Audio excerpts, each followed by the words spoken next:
Queremos agradecer a presença do deputado Márcio Pacheco, que está presente, e vai passar um pessoal aqui pegando as perguntas de vocês, tá bom?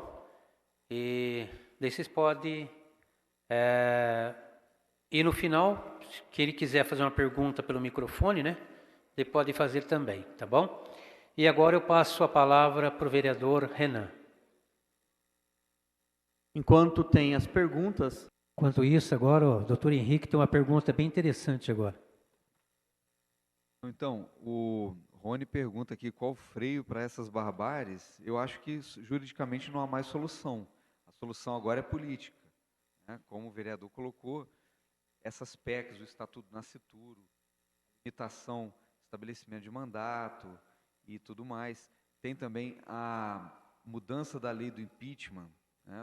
Poucos sabem que o ministro do STF também pode sofrer impedimento, impeachment, né?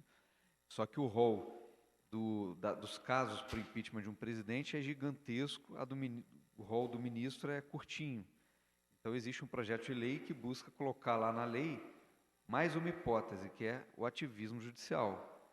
Então, o Congresso, o Senado, no caso, pautando o impeachment de um ministro, já seria um movimento político muito grande dentro da institucionalidade. Ninguém está falando de fechar STF, de ato violento, nem nada disso. Tudo dentro da legalidade.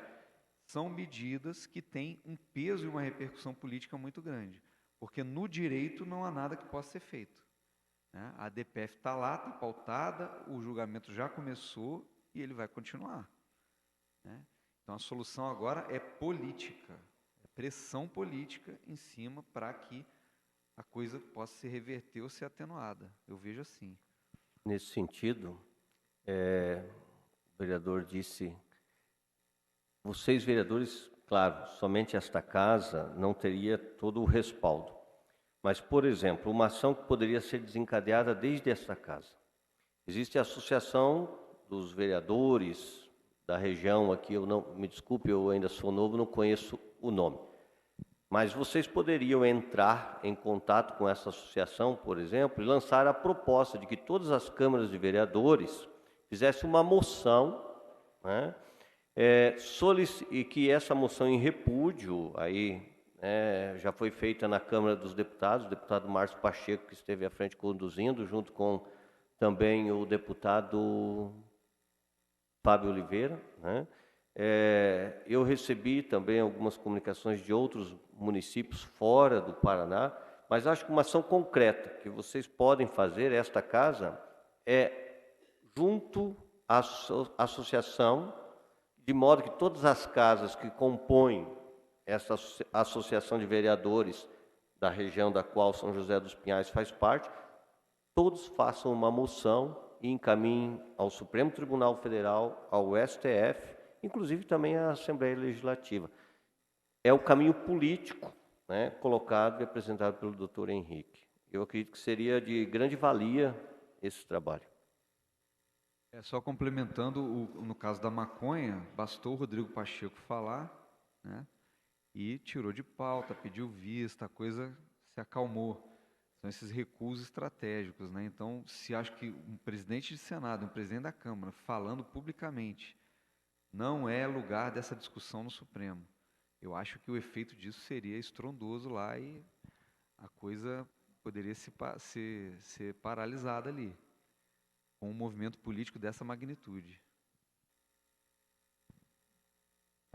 Temos mais autoridades que gostariam de fazer uso da palavra, o deputado. Só antes, é bom ressaltar que esta Casa de Leis passou uma moção em apoio à fala do senador Rodrigo Pacheco contra o STF. E juntamente com esta casa, mais de 150 municípios do Paraná fizeram essa moção. Então, é algo concreto que estamos fazendo e logo mais iremos falar de mais um ato concreto que esta casa também irá realizar em favor da vida. Agora temos duas perguntas da Franciele, duas perguntas boas. Seria possível realizar um plebiscito para manifestar o desejo dos 92% dos brasileiros contra o aborto? A segunda, Não é antidemocrático e inconstitucional o fato de não ouvir o povo brasileiro? Para você. Então, a questão do plebiscito é o seguinte, fica parecendo que a maioria pode deliberar sobre uma questão que é de lei natural. Então, imaginem se a maioria delibera para dizer que o aborto deve ser legalizado.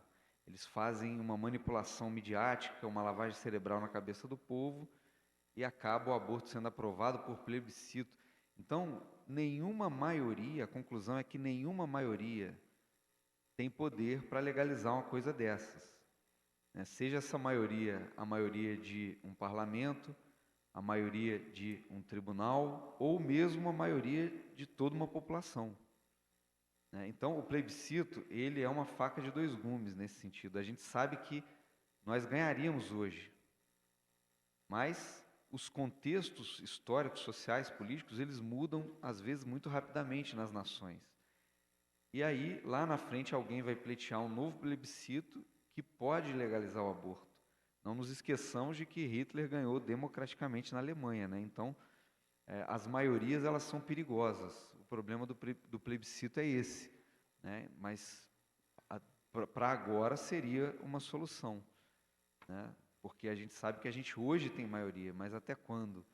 Então, o que as pessoas precisam saber mesmo é que isto é uma matéria que não está sujeita à opinião de quem quer que seja, nem da opinião majoritária do povo.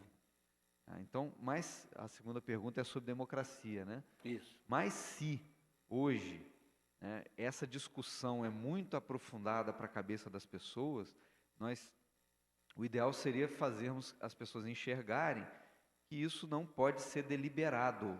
Isso é matéria de lei natural, isso faz parte da nossa natureza. O aborto é para sempre legal, não pode ser legalizado por nenhum poder humano. Isso é o ideal. Mas como essa discussão é muito avançada, e hoje se fala em democracia, é a palavra da moda, a palavra talismânica, né, como um mantra, né, e eles usam essa palavra a todo momento, vamos voltar essa palavra contra eles.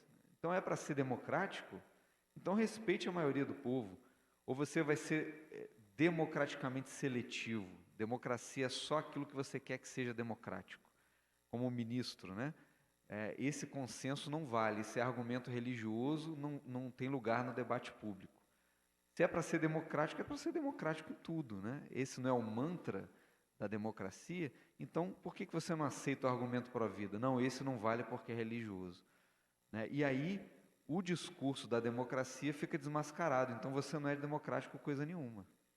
Se você fosse, você respeitaria a vontade da maioria do povo.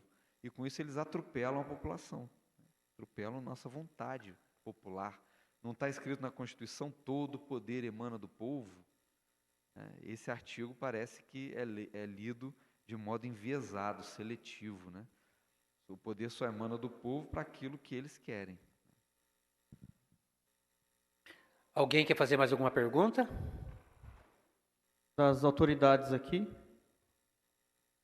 Boa noite. Apenas lembrando que o plebiscito ele foi também estratégia abortista. Portugal aprovou aborto por meio de plebiscito, né? Colômbia e outros. Então, é cair na armadilha abortista também fazer isso, fazer o plebiscito, como o doutor Henrique já lembrou, é auto-imoral e que pode ser manipulável o plebiscito, né? O doutor Henrique também lembrava no discurso deles que a DPF quer o direito ao nascimento, quer aprovar de que toda criança só tem direito à vida após o nascimento com vida. E o que abre outras brechas, e o texto da DPF é similar ao da Roe versus Wade, que ela caiu ano passado, revogaram a sentença no passado, depois de longos anos, e isso mostra para nós que devemos ter a atitude igual dos americanos. Iniciativas, todas elas sem freio, não uma atitude derrotista, acordista, que faz algo cômodo, não se acomodar. Na Europa se acomodaram, ficaram numa atitude derrotista, o aborto avançou em muitos países, poucos que ainda não. Então, sem derrotismos e sem nada de comodismo também, e não vamos pôr o freio, não vamos pôr o pé no freio, mas avançarmos sem cair armadilhas e nas narrativas abortistas, como dizendo que apenas 12 semanas, como está sendo vinculado na mídia. O doutor Henrique nos lembrava, querem dizer que o direito à vida após o nascimento com vida, ele explica para nós as atrocidades da Roe versus Wade, seria repetir o erro que os americanos fizeram e que voltaram atrás.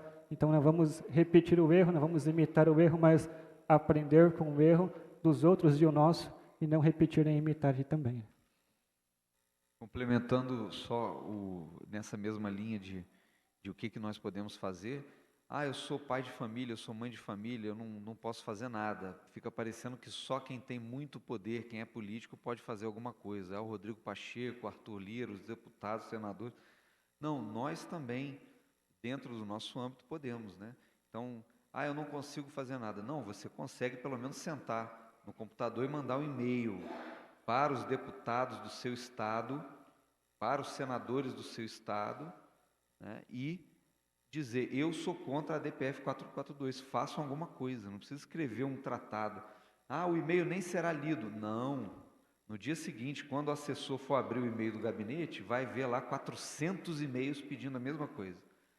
E o deputado será notificado disso, e o senador será notificado disso. Vieram aqui 1.500 e-mails falando da DPF, esse assunto está quente. Mesmo que o político não seja pró-vida, ele vai querer se movimentar sobre isso, nem que seja por conveniência eleitoral, né, para agradar o seu eleitorado, a população do seu estado. E isso vai ter um efeito político. Então, um e-mail você consegue mandar, um telefonema você consegue dar para o gabinete em Brasília. Isso está ao alcance de qualquer um. Bom, tem um microfone, alguém quer fazer a última pergunta? Não? Entendo que já avança bem o horário, o nosso tema é extenso, mas é de suma importância. Então, esta casa, ela irá se posicionar com todo o trâmite legal para a instituição da Frente Parlamentar Pró-Vida, em defesa da vida e da família, e na sequência de uma comissão permanente da Casa Pró-Vida em defesa da vida e da família, para que possamos tratar esse assunto aqui.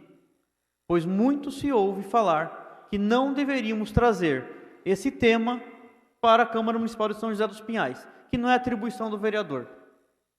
E eu falo para todos os senhores, é atribuição sim do vereador representar o seu povo, representar a vontade popular. E assim nós iremos fazer. Como bem disse o vereador Silvio Santos, na nossa caminhada, São José dos Pinhais não é a parte do Brasil, faz parte do Brasil. E a voz do povo são-joséense terá de ser ouvida em todo o Brasil. Antes de finalizar, eu gostaria de convidar aqui à frente também o senhor Gilson, o senhor José Carlos, também o senhor Henrique, o senhor Dr. William e o Henrique, a qual organizaram e planejaram também toda essa audiência, porque sem eles isso também não teria acontecido. Então vem aqui uma salva de palmas às pessoas que também estiveram à frente. Dr. William também que está ali. Nosso muito obrigado a todos. É assim, unindo as pessoas, os políticos, as autoridades religiosas e civis, que nós iremos demonstrar a nossa voz. Então agradeço a presença de todos aqui, agradeço a equipe que aqui estava, todos que deram suporte, vários gabinetes parlamentares se reuniram para dar suporte a esse evento, a nossa equipe técnica, ao pessoal de Libras que estava ali fazendo a tradução para nós, está até agora lá, majestosamente fazendo, olha que maravilha foi, para chegarmos em todos os lugares. E assim nós continuaremos a fazer. Gostaria de convidar todos para fazer uma foto aqui à frente e depois tomaremos um cafezinho ali. Muito obrigado a todos. Está encerrada a primeira audiência pública. E agradeço a mídia que está cobrindo o evento, assim como a Euronews, TV Evangelizar, e o nosso canal de divulgação aqui da Câmara Municipal. Muito obrigado.